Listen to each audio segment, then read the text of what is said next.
Hello, this is Alex. Welcome to Socialism Survival Podcast number 33. In this show, I decided to make a pit stop in our race for a better, non-socialistic future. I will review everything that was done until now, take a look at today's events, and set the course for the future.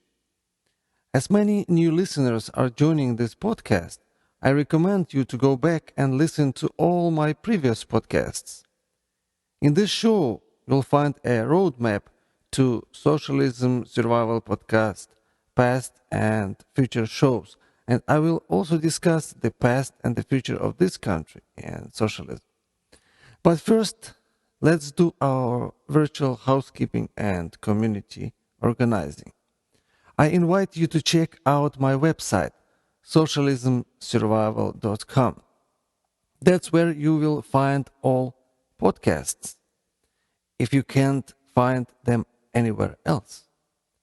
It's not sophisticated.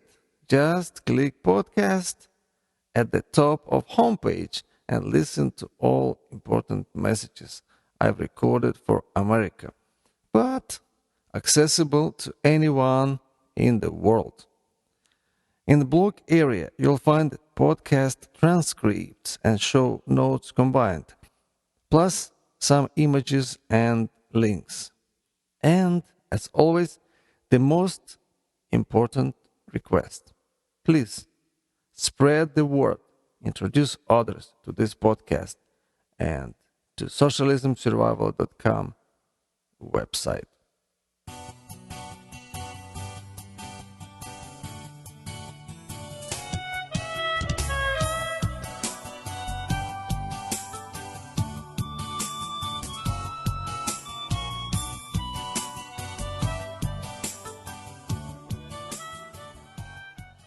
Okay, let's talk about past, present, and future of this podcast, this country, and even this world.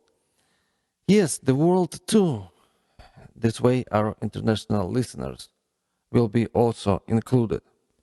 1 year ago, in May 2009, I discovered the Survival Podcast.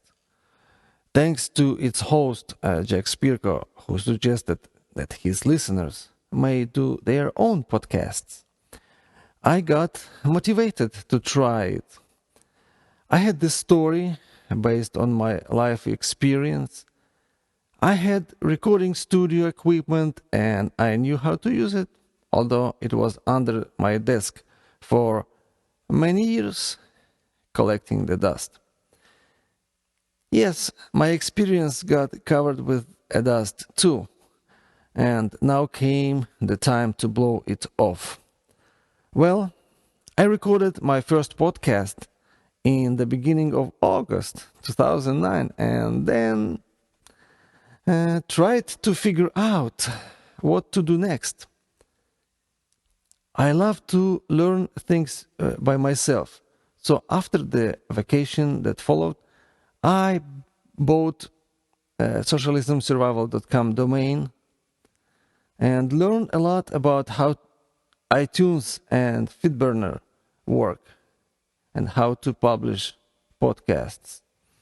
It took some time to get confirmed on iTunes, but after I got confirmation, I've set the date for podcast release that coincided with the Jewish holiday of Yom Kippur, which means the Day of Atonement, which is observed with fasting and intensive prayer of repentance.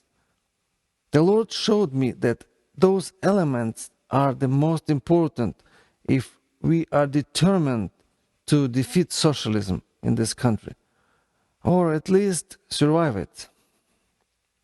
At that time, God gave me the word that I've read to you last podcast, from 2 Chronicles chapter 7, verse 14. If my people, which are called by my name, shall humble themselves and pray and seek my face and turn from their wicked ways, then will I hear from heaven and will forgive their sin and will heal their land. I thank God for giving me ability and strength to get so far, podcasting for over 7 months and recording now 33rd show. Let's look and see what was done during that period as this country was dragged further and further on the path of socialism. After the first show, which was basically introduction, I took right away on healthcare and dedicated podcasts number 2 and 5 to this important subject. You all know of its importance to this country and to all of us individually. Another very deep and important topic is socialistic brainwashing.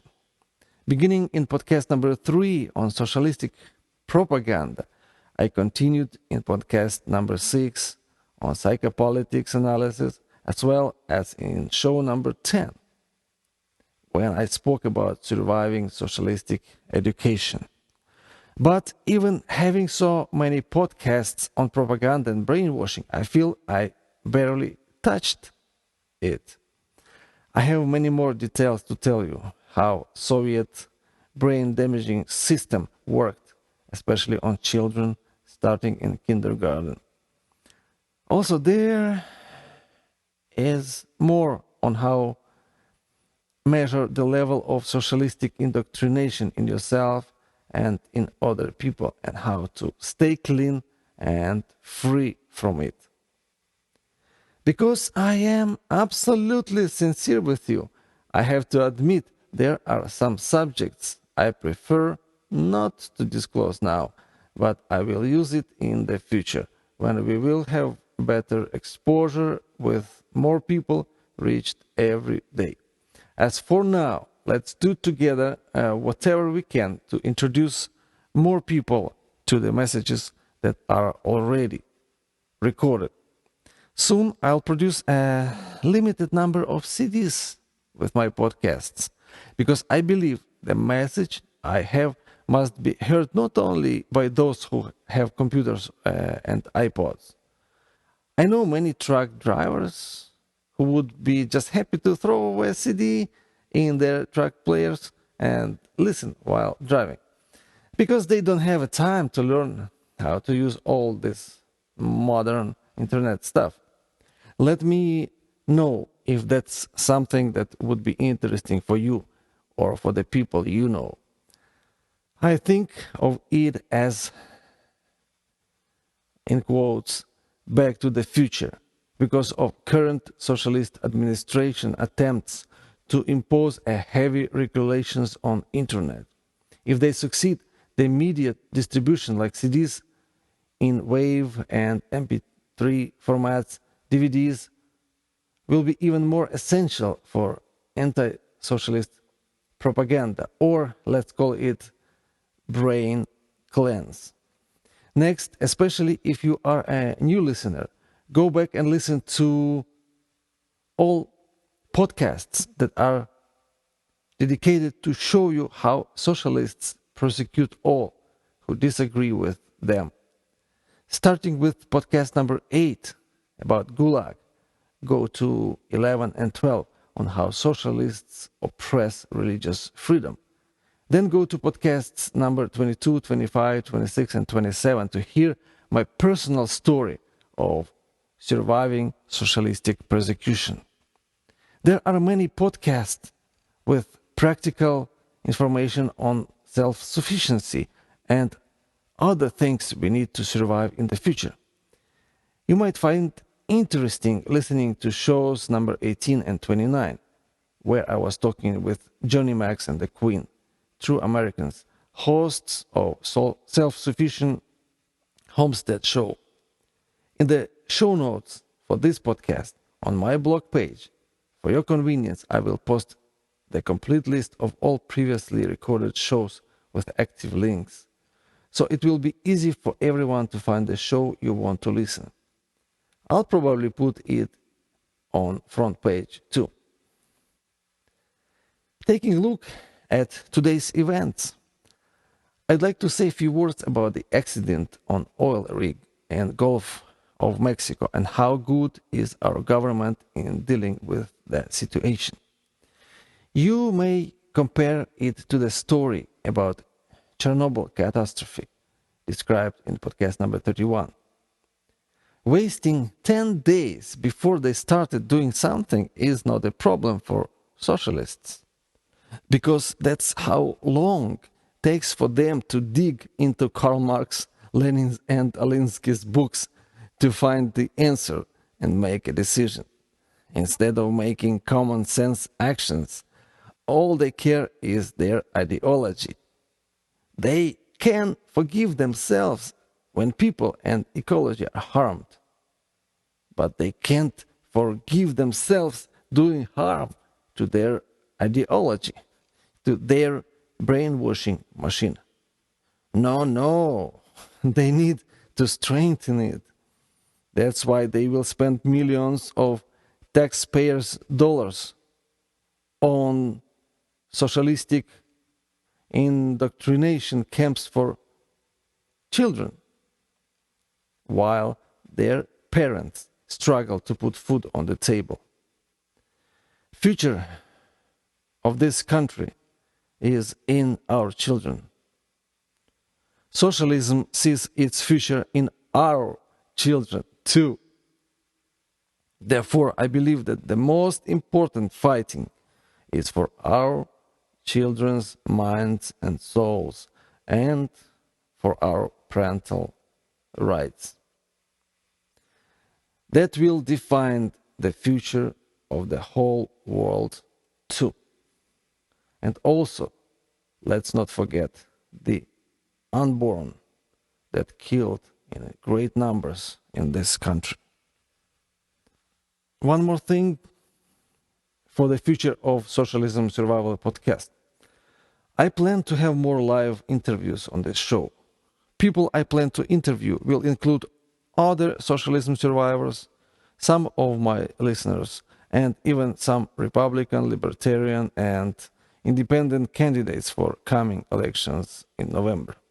Please remember, you can call me and leave your message right from my website, and I will play it on the show. Just avoid saying your last name or personal contact information. If you'd like to be contacted, write me an email instead.